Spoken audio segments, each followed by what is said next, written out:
మీకు తెలుసా, సైతాన్కు మీ ఇల్లు మొత్తం అవసరం ఉండదు. అతనికి మీ గోడకు ఒక్క మేకు పెట్టుకునేంత చోటు చాలు. అసలు ఆ కథ ఏమిటో తెలుసుకుందాం.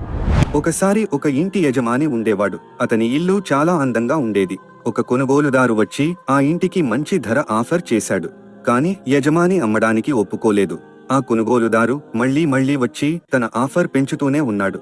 అయినా యజమాని ప్రతిసారి తిరస్కరించేవాడు. ఒకరోజు ఆ కొనుగోలుదారు మళ్ళీ వచ్చి ఇలా అన్నాడు, నాకు మీ ఇల్లు మొత్తం అవసరం లేదు.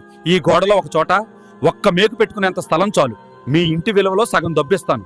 ఈ ఆఫర్ చూసి యజమాని ఆలోచిస్తాడు. ఒక్క మేకు కోసం ఇంత డబ్బా? దీనివల్ల మనకొచ్చే నష్టమేమీ లేదు. అయినా ఇల్లు మొత్తం కాదు కదా, ఒక్క మీకే కదా, ఏమవుతుందిలే. తర్వాత కొనుగోలుదారుడు ఆ గోడలో ఒక మేకు కొట్టి వెళ్లిపోతాడు. ఒక వారం గడిచింది. 2 వారాలు గడిచాయి. ఆ కొనుగోలుదారు మళ్లీ వచ్చాడు. ఈసారి అతని చేతిలో ఒక సంచి ఉంది. ఆ సంచిలో కుళ్ళిపోయిన జంతువు మాంసం ఉంది. ఆ సంచి నుంచి భయంకరమైన దుర్వాసన వస్తోంది.